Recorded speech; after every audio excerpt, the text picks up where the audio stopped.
Assalamualaikum warahmatullahi wabarakatuh. Rahayu Rahayu Sagung Dumadi Ki Ageng Pengging bagian 6. Prosesi pelepasan jabatan Ki Ageng Pengging. Ki Ageng Pengging tersenyum. Dia tidak menjawab lagi. Jawaban Ki Ageng Pengging sangatlah tulus. Namun Ki Wanasalam tetap tidak bisa menangkap ketulusan itu. Dia masih curiga jikalau jawaban itu bernilai ambigu, tidak murni spiritual.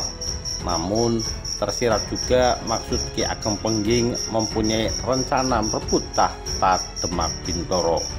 Pikiran Ki Wanasalam yang sudah terpola dengan kecurigaan tidak bisa melihat ketulusan kata-kata Ki Ageng Pengging. Melihat orang yang pikirannya seliar ini, maka percuma Ki Ageng Pengging mengulangi kata-katanya. Beliau lantas memilih diam dan tersenyum. Senyum geli seseorang yang melihat keserakahan tampak di depan matanya. Keserakahan manusia yang terobsesi keduniawian. Dan lagi-lagi senyum ini diartikan lain oleh pikiran Ki Wanasalam. Pikiran yang sudah penuh dengan setan-setan liar. Jika Ki Wanasalam sadar, dia seharusnya malu kepada sosok pemuda yang umurnya terpojok dengannya. Namun batinnya lebih tulus daripada batinnya sendiri.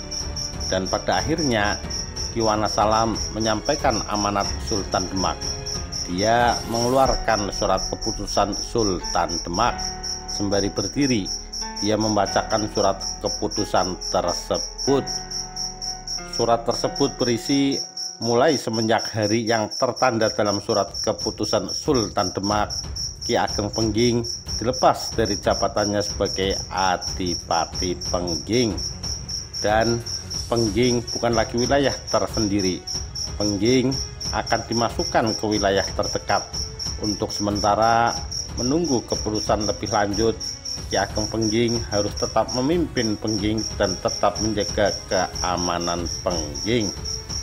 Gemparlah seluruh prajurit Pengging mendengar surat keputusan Sultan Demak tersebut. Sedang Ki Ageng Pengging malah tersenyum puas, karena dengan lepasnya jabatan sebagai adipati dari pundaknya, maka setidaknya rasa ketidakterimaan beliau akan tahta yang direbut Raden Patah yang masih tersisa sedikit di relung hatinya bisa dimatikan. Namun tidak begitu bagi para prajurit Pengging. Banyak yang menahan amarah ketidakterimaan. Selesai membaca surat keputusan Sultan Demak, Ki Patih Wanasalam menggulung surat tersebut, menyimpannya kembali dan duduk. Lantas Ki Patih berkata, mulai hari ditetapkannya surat keputusan ini, Ananda Ki Ageng Pengging sudah bukan lagi seorang adipati. Dan atas perintah Kanjeng Sultan Demak, Ananda harus menghadap ke Demak demi menunjukkan kesetiaan Ananda. Ki Ageng Pengging menjawab, Ki Patih, apa perlunya hamba menghadap ke Demak? Toh sekarang saya bukan siapa-siapa lagi. Sudahlah, saya sekarang hanyalah orang sudra, wong cilik. Kanjeng Sultan Demak seyogyanya jangan lagi mencurigai hamba. Ki Patih berkata tegas, ini adalah perintah seorang sultan, dan beliau memberi waktu bagi Ananda 3 tahun ke depan. Dan upacara pelepasan jabatan pun segera dilakukan.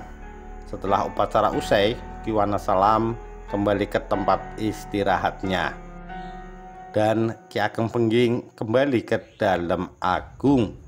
Berita dilepasnya jabatan adipati dari pundak Ki Ageng Pengging segera menyebar ke seluruh penjuru Pengging, menyebar dari mulut ke mulut. Ketidakpuasan pun terdengar. Banyak yang tidak bisa menerima akan hal tersebut. Keesokan harinya, kembali Ki Wanasalam bertemu Ki Ageng Pengging untuk berpamitan. Hari itu Pengging gempar. Para lurah prajurit Pengging memohon menghadap kepada Ki Ageng Pengging demi untuk menanyakan maksud keputusan tersebut. Dan kepada para lurah prajurit Pengging, Ki Ageng mengiyakan keputusan beliau tersebut, dan seluruh masyarakat Pengging diminta menerima kenyataan ini. Bagaikan menelan pil pahit, para lurah prajurit mendengarnya.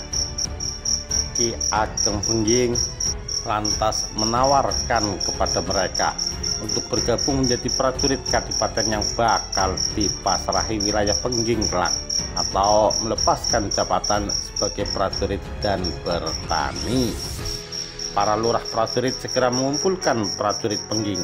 Kepada mereka, para lurah prajurit menawarkan pilihan dari Ki Ageng Pengging, dan sungguh tidak disangka seluruh prajurit menyatakan hendak meletakkan senjata dan memilih menjadi petani biasa, mengikuti junjungan mereka Ki Ageng Pengging. Dan di Demak, kabar dilepasnya jabatan Ki Ageng Pengging sebagai adipati pun merebak pula. Ki Wanasalam sudah menyampaikan hasil dia diutus ke Pengging. Sultan Demak sedikit berlega hati. Namun manakala dia mendengar bahwasanya Ki Ageng Pengging tampak enggan untuk menghadap ke Demak, kecurigaannya maka tidak ada jalan lain. Cucu Prabu Brawijaya V itu harus disingkirkan, seperti halnya Syekh Lemah Abang. Demikian kisah pelepasan jabatan Ki Ageng Pengging. Bagaimanakah nasib Ki Ageng Pengging selanjutnya? Apakah beliau nantinya bersedia menghadap ke Sultan Demak? Kita tunggu kelanjutan kisahnya. Sekian, terima kasih. Wassalamualaikum warahmatullahi wabarakatuh. Rahayu, Rahayu Sagung Dumadi.